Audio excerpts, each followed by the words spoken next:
Coming up on the next episode.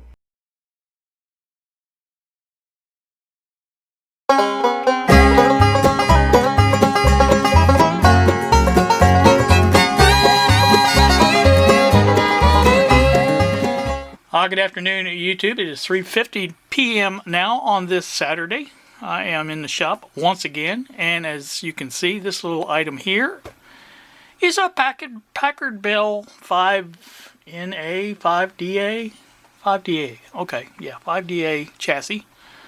I have measured the components that I wanted to measure.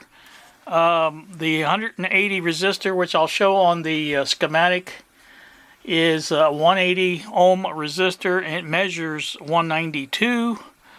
I measured the voltage drop across that with the radio operating on a station with normal volume, and it measured, well, it varied, I think with line voltage it goes up and down between 9.5 and 9.8 volts DC, and I just averaged it out 9.65 and figured the current from that, and that came out to be around 50 milliamps. So I was happy with that.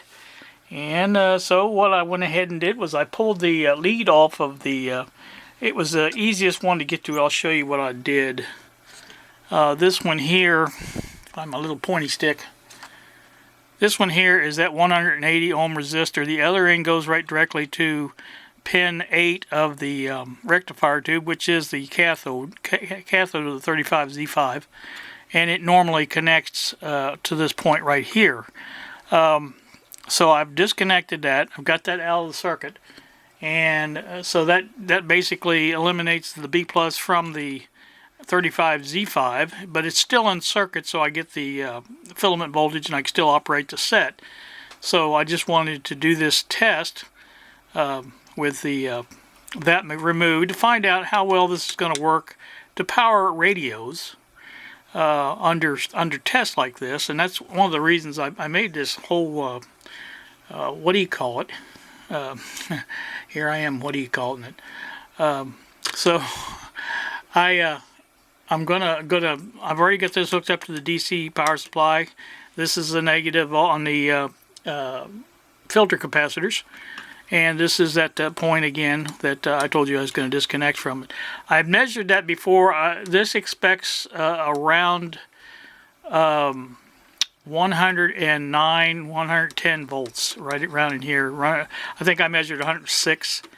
But, you know, again, that with a perfectly operating set, probably 110. So anyway, that's what we're going to try to get it in there and see what our resulting... if everything doesn't blow up. That's the caveat. If everything doesn't blow up, we'll do it this way. So let me get you pointed there a little bit more. I'm going to plug into the constant 125 of the Variac, not the Variac, but the isolation transformer. There's two plugs over there on that panel.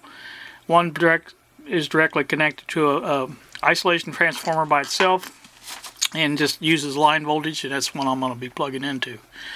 I have my antenna. Let me show you the setup here. And get this up a little bit like this. You see there's the antenna. You guys may recall the antenna like for this is kind of in tatters. So there it is up there. I'm just using the Zenith antenna that I used before, and that should work out rather well. And I'm going to basically try to give you a view of both places here, and I will eventually get this down to where I can use two different cameras on this, but let me push this back a little bit over here. That'll give us a little bit more room, I think, to see things and get closer to it. But there you can see, tighten that up a little bit, and you can see everything, I think. There's our radio. It is set to the Buzz, our local station, and again that is turned on, but there's no, it's turned down all the way. There's no voltage coming out of it right now.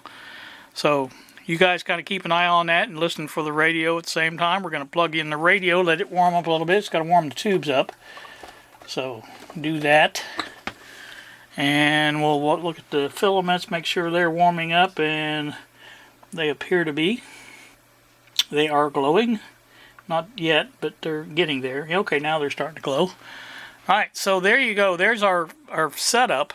And again, I'm gonna turn this up and try to get around 106, 7 volts, something like that. And we'll watch our millimeter. Now, it should be around 50 milliamps. That's what it should be. So you can hear we're already getting, what do you call it? Only 18 milliamps. So let's go on up.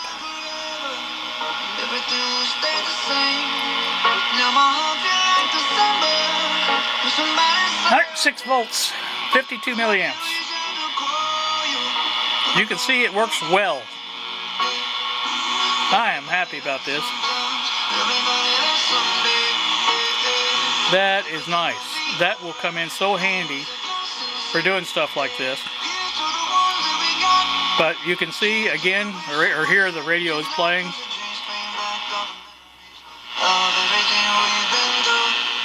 Probably get a hit on that, but that's okay. I don't care. I'm going to make up some better leads for this eventually. Like I say, it's just I'm also going to add some extensions to my other leads for my fluke because it's just too short. I have to add clip leads to it every time I want to use it, and I don't like that. So, alright, there's your good demo of the DCPS in action, and it does work. Works well. Now, that's one filter stage removed from the... let me turn this down just a little bit. That's one filter stage removed from the power supply of the radio. Because I'm not, the 180 ohm resistor goes across that pi filter there and basically connects to the one of the other filter capacitors, and I've got that out of the circuit, so I've only got one filter capacitor in there. Well, there is one on the other end, but that's a whole different ball game, I think. Anyway, you can see by the schematic, I think I pointed out where I'm connected at, and I've basically got that 180 out. And again, working great. I am very pleased with that.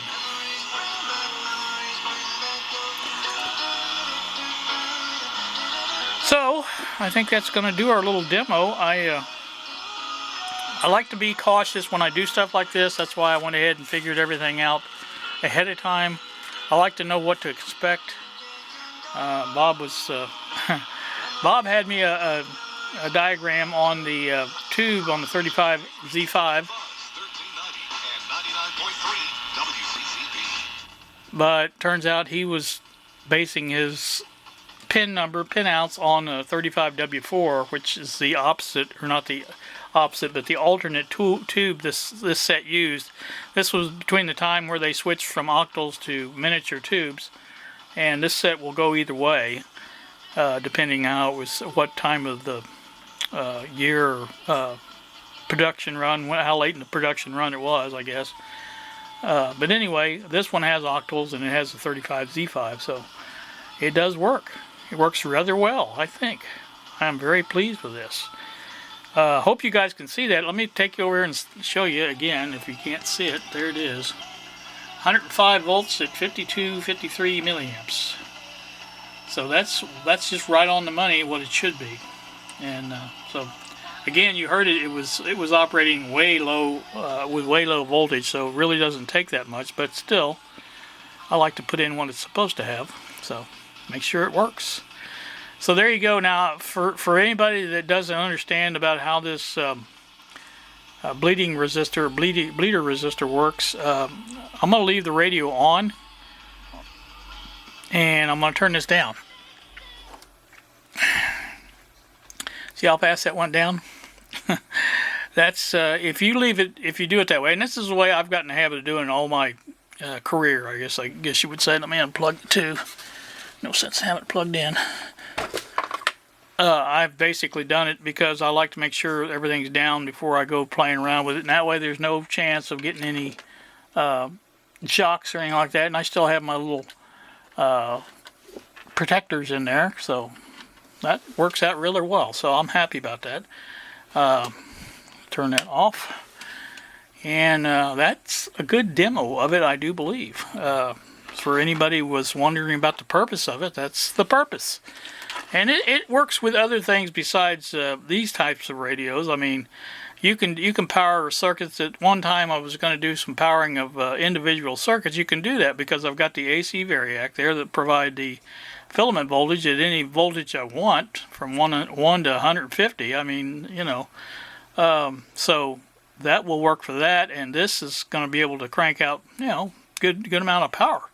So it had no problem at all doing the 50 milliamps, and again, very happy with that. So I guess I'll get off here and let you guys get back to it. And I'm very happy. I think I've said that quite a bit, but I am very happy about this. This was one of the reasons, again, like I said, the whole reasons I came up with this was just for this reason. And so, like I said, it is my centerpiece of the MFP, and you can see it does work. Oh, one more thing I forgot to tell you. Let me take you over here real quick. I also did some working on this. This is, I remember I told you about it. I don't think I showed it to you, but I did tell you about it.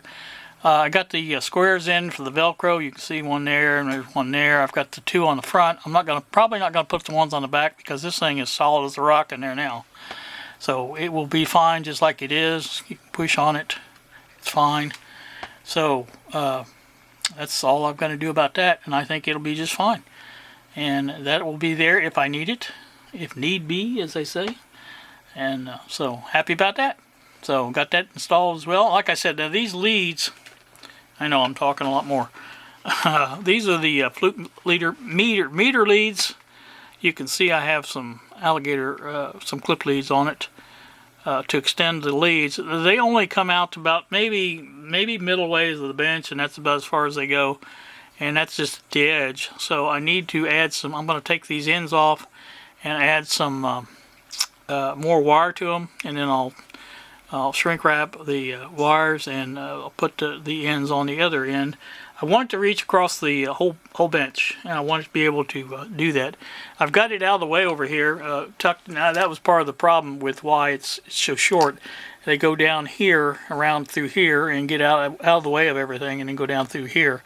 So that keeps them out of the way, and that way I don't have to constantly, you know, be worried about where they're at and things like that. And so that's why I did that. So that's the answer for that. So, all right, I think that is going to be. You guys have a great day. Thanks for watching, and we will see ya.